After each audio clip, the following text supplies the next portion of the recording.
be so easy to forget to toss vegetables on the barbie alongside the shrimp and burgers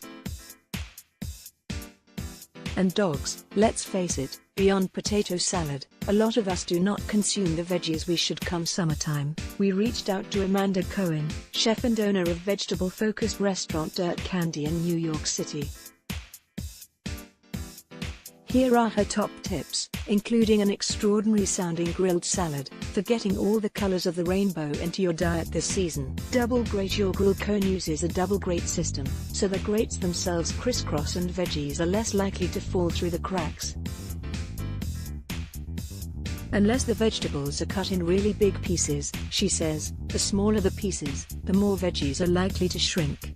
You might be able to create a hack using a heat-proof cooling rack or oven rack, depending on the size and type of grill you have. In a pinch, you could use a grilling basket, but Cohen likes those less because you can't get as many different types of textures, and it hinders charring. Grill your salad. My go-to number one grilled veggie is greens, spinach, kale, any soft green like arugula, even herbs, says Cohen. Mind blown? Ours, too. Putting a big bunch of greens mixed with herbs on the grill mixed with olive oil and salt is delicious.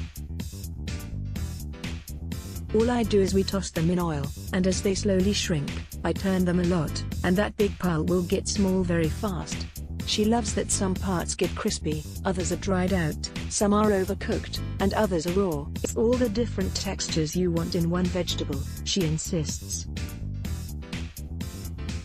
She grills her greens fast over high heat, turning them frequently, and will add fresh, salty and acidic notes such as basil, pecorino, extra virgin olive oil, and lemon zest just before serving. Expect a big, delicious mess of a salad.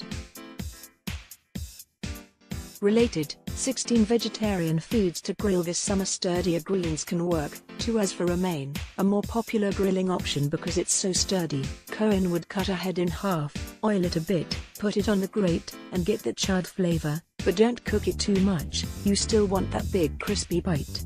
Sometimes you'll want to finish cooking in a pan. Cohen loves to cook Brussels sprouts, halving them and putting them face down on the grill to get stripes on one side, but because they're tougher we'll often finish them in the pan.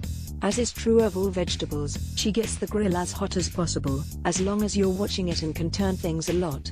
As she explains, you can't overcook or undercook veggies. It's not like with meat, or it's still raw inside.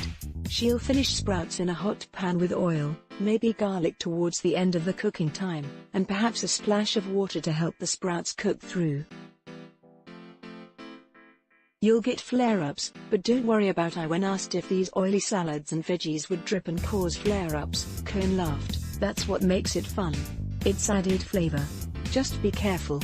Stop overcooking your squash. Squash gets so watery that it's a tricky one, says Cohen. I would say, always grill them for much less time. Grill big chunks.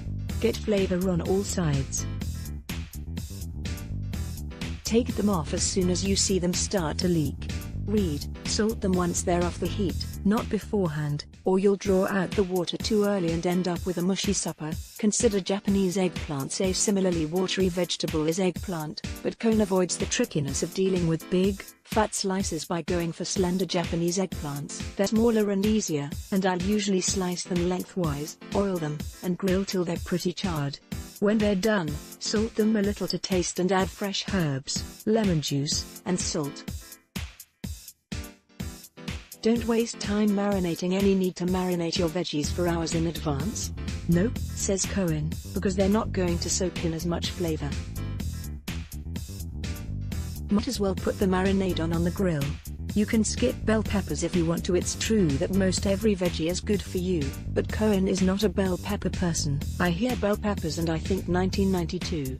Be smart about onions. Many of us grew up seeing onions, bell peppers, and maybe portobello mushrooms as the only vegetable players worthy of the grill, usually added to skewers.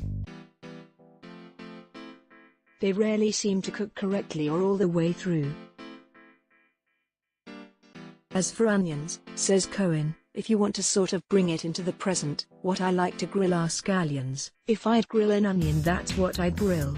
You have a lot more flavor. She'd also consider spring onions or pearl onions, oiling and salting before grilling.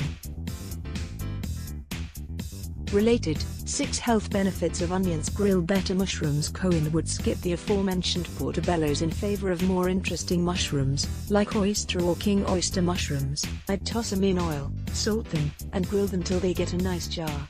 Grilled tomatoes. A rule: always add fresh tomatoes to things in the summertime. Consider the grill. A grilled tomato sauce is delicious, says Cohen. Don't overcook your corn. Cohen makes a dreamy sounding corn jam at her restaurant, but for other uses, she grills shucked, cleaned corn just until marked. I'm a firm believer that corn doesn't need to be cooked that much.